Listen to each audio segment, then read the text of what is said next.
Everyone knows about the most played commanders, but for something different and more budget friendly, we're going to look at 5 unique budget commander decks. Let's start with number 1, Wilson Refined Grizzly and Folk Hero. So what does this deck do? This is a bear deck that loves to draw cards. Wilson Refined Grizzly is just our normal bear, except it can't be countered, has Vigilance, Reach, and Trample, and Ward 2, but we also get to choose a background. So we're going to choose Folk Hero. Every time we cast a creature spell that shares a type with our commander, we get to draw a card. So naturally, this is a bear deck. And I'm not going to go over all the creatures in the deck besides a few that are going to stand out. And those are going to be the non-bear creatures. For example, Champion of Lambholt. Creatures with power less than Champion of Lambholt's power can't block creatures we control, so our bears are going to get through. And also, when another creature enters the battlefield under our control, we get a +1/+1 counter on Champion of Lambholt, which makes total sense. Yeva Nature's Herald is also not a bear, but hear me out. It has flash, and now our green creature spells are also going to have flash, so that means we can trigger Folk Hero more than once in just a turn cycle. So now we have the possibility of getting up to 4 cards that we're drawing. We also have some cute cards like Dictate of Heliod, so we can flash in a, hey, by the way, our creatures get +2/+2, which can make a lot of sense for this deck because our creatures are going to be typically smaller, so we can deal an extra 2 damage per creature with this enchantment that has flash. And same for Overrun. This is a sorcery where we pay 5 and then our creatures get +3/+3 and gain trample until end of turn. Same with Garruk's Uprising. We're not going to be able to take advantage of drawing cards off of this sadly, but giving our creatures trample, that will be very helpful in the late game. But we do get to draw cards off of Beast Whisperer, Harmonize, Shamanic Revelation, and Vanquisher's Banner. And now particularly Beast Whisperer and Vanquisher's Banner are going to be repeatable card draw, which is going to be very helpful for this deck. So if you love bears and drawing cards, I think this is a deck you're going to enjoy. Number 2 is Seravik Deathbringer and Raised by Giants. So Seravik Deathbringer is 4 mana, 3/4 Human Knight. At the beginning of each player's end step, if no permanents left the battlefield this turn, they're going to lose X life, where X is Seravik's power, and we get to choose a background. We get to choose Raised by Giants. So this means commander creatures we own have base power and toughness 10/10 and are giants in addition to their other types. So if our opponents are not losing permanents, they're going to be losing 10 life. Now this is the dream combo that we have both of these out, but still 3 life, they might take that for a few turns. They're not going to think much about it, but it's going to be in the back of their mind that, hey, we're losing 3 life because we're not getting rid of things. So we're going to have creatures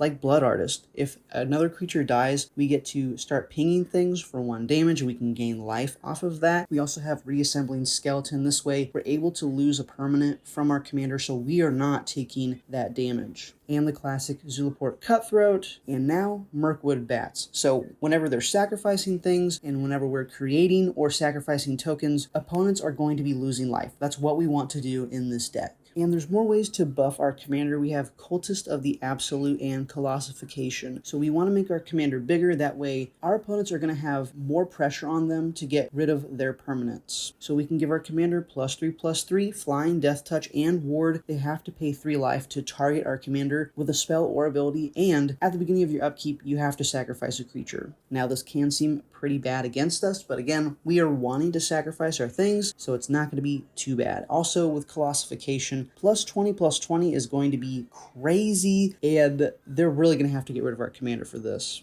And if we do happen to lose a creature we really want, we have cards like Victimize, Dread Return, and Rise of the Witch King. It's okay if we lose our creatures, we're going to have ways to bring them back. And we also have things we don't really care about, which is Awakening Zone. That token that we're making from this, we're going to be able to sacrifice that, and if we sacrifice it to get mana, that can help us cast a bigger spell, but typically we're going to use this token to be sacrificed so we're not losing life. There's also Cloakwood Hermit. Our commander is going to have at the beginning of our end step, if a creature was put into our graveyard from anywhere, we're going to make 2 squirrels, and this is really going to help us get past our commander's damage. We also have From Beyond. At our upkeep, we're making a 1/1 Eldrazi that we can sacrifice to get 1 colorless mana. Now, something to note, if you sacrifice it for that mana in response to having to sacrifice something, you have to choose which one. For example, with Cultist of the Absolute, it says that at the beginning of our upkeep, we need to sacrifice a creature. We cannot sacrifice it to get mana. We have to choose which one that we are answering for. We also have more sack outlets in this deck, such as Dockside Chef. We can draw a card by sacrificing an artifact or a creature. We also have Viscera Seer, sacrifice a creature, scry 1. Woe Strider, sacrifice another creature, scry 1. Sivris, we can tap it to sacrifice another creature or an artifact, and each opponent has to mill a card. Then we're going to return that card from our graveyard to our hand unless that player pays 3 mana. We also have Titan Hunter. This is pretty much another way of promoting players to lose life if they're not sacrificing things or permanents leaving. For example, this is focused on creatures. If no creatures died this turn, this is going to deal 4 damage to that player at their end step, and it gives us a way to sacrifice a creature and we gain 4 life. So if you're looking for a deck that sacrifices your things and makes your opponents want to, this is going to be a deck for you. Next is number 3. This is a Boshan Cephalid Emperor. This is a Cephalid deck that draws a lot of cards and wants to tap our opponent's creatures. Our commander costs 6 mana. It's a 3/3 Cephalid. We can tap an untapped Cephalid we control to tap target permanent. We can also pay 3 blue to tap all creatures without flying. There's going to be a lot of Cephalids in this deck, and I'm not going to cover each of them except the ones that are not Cephalids that make this deck pretty unique. For example, Wonder. This is an incarnation, not a Cephalid, but when it's in our graveyard and we happen to control an island, creatures we control are now going to have flying, which is going to work well with our commander. We also have Willbreaker. Whenever a creature an opponent controls becomes the target of a spell or ability we control, we're going to gain control of that creature for as long as we control Willbreaker, and in this deck we're able to target our opponent's things with our commander, and I love Willbreaker. This is an amazing card. Archetype of Imagination. This is another way for us to have our creatures gain flying, and it happens to take away flying from our opponents. Very powerful card here. Scourge of the Fleets. When this enters the battlefield, we're going to return each creature our opponents control with toughness X or less, where X is the number of islands we control, and as a mono blue deck, we're going to have a lot of islands in this deck. There's also Stormtide Leviathan. All lands are now islands in addition to their other types, and creatures without flying or island walk cannot attack. We are trying to really immobilize the opponent's decks. They're not going to be able to attack. They're not going to be able to block our things. That's what we want to do in this deck. Last, I want to talk about Psychosis Crawler. So whenever we draw a card, each opponent is losing 1 life, and its power and toughness are equal to the number of cards in our hand. And we're going to have a lot of ways to be drawing cards and to keep them in our hand with cards such as Reliquary Tower and Thought Vessel. This makes it where we have no maximum hand size. Next, I want to talk about Verity Circle. This is one of my favorite cards because whenever a creature an opponent controls becomes tapped and they weren't being declared as an attacker, we can draw a card. So from our commander, we can tap a Cephalid, tap one of their creatures. We're drawing a card off of that. We also have Dismiss into Dream. Now this is 7 mana, but hear me out. Each creature your opponent controls is now an illusion, in addition to their other types, and has, when this creature becomes the target of a spell or ability, they have to sacrifice it. This is going to be super powerful for our deck, especially with how easy our commander is targeting our opponent's things. And last, I want to finish off with how are we drawing the most value and cards from this deck? It's going to be through cards like Borrowing 100,000 Arrows. We draw a card for each tapped creature our opponent controls for 3 mana. Theft of Dreams. For each tapped creature your opponent controls, we're drawing a card. Distant Melody. We're going to have a lot of Cephalids in this deck. So for 4 mana, we're going to choose a creature type, which will be Cephalids, and we're going to draw a card for each permanent of that type that we control. Bident of Thassa. Whenever a creature we control deals combat damage to a player, we are drawing a card. And since we can easily tap out our opponent's creatures and their battlefield, this is going to be a great card to have in this deck.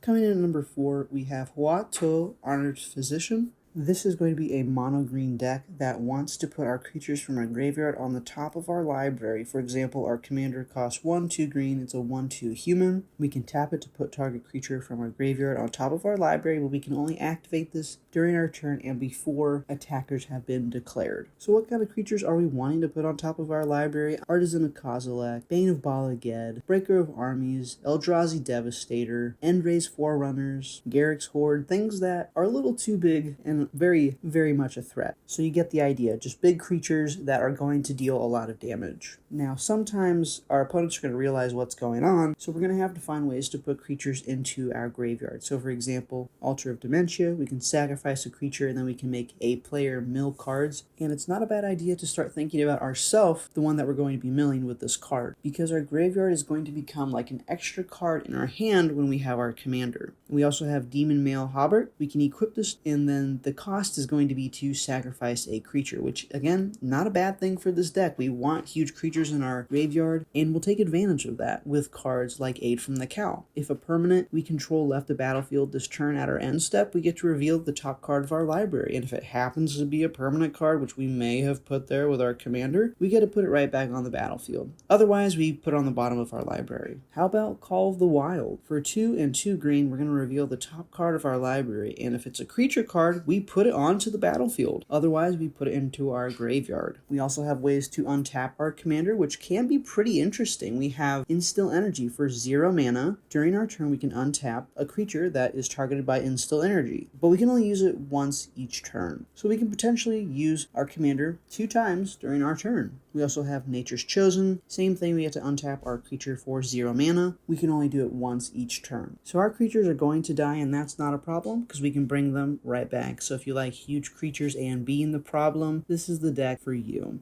And number 5 is Iranus Gloomstalker with Street Urchin. I can only describe this as jank. We make tokens, sacrifice them, and hope that we get more value through dealing damage. So a quick read for our commander Iranus. When it attacks, we get to return target land from our graveyard to the battlefield, and it also has Death Touch, which is going to be really helpful. And Street Urchin says that our commander is going to gain or have pay 1, sacrifice another creature or artifact, and this creature deals 1 damage to any target. So of course we have to throw in Keen Sense and Snake Umbra. So now that means whenever we direct that 1 damage towards an opponent, we're drawing a card off of that, and that can be pretty powerful for this deck. So let's talk about ways we're going to play additional lands. We have Azusa, Mina and Den, and Rites of Flourishing. And whenever we play these lands, we're going to get a lot of benefit from them. For example, we have Omnath, Locus of Rage, Rampaging Balboth, and Spore Mound. We're going to be making tokens off of playing our lands, and that will be giving us sack fodder for our Street Urchin. We also have Tireless Provisioner, Tireless Tracker, so a lot of landfall is going to make a difference in this deck. We also have Toggo in this deck. I thought it'd be interesting to deal damage this way as well. So this says whenever a land enters the battlefield under our control, we're going to create a colorless equipment artifact named Rock. With equipped creature has pay 1, tap, sacrifice Rock, and this creature deals 2 damage to any target and equip 1. So the important part is that we're making this artifact Rock that we can sacrifice to our Street Urchin. We also have Torbran, Thane of Redfell. Whenever a source you control would deal damage to an opponent, or a permanent an opponent controls, it's going to deal that much plus 2 instead. So we can now deal 3 to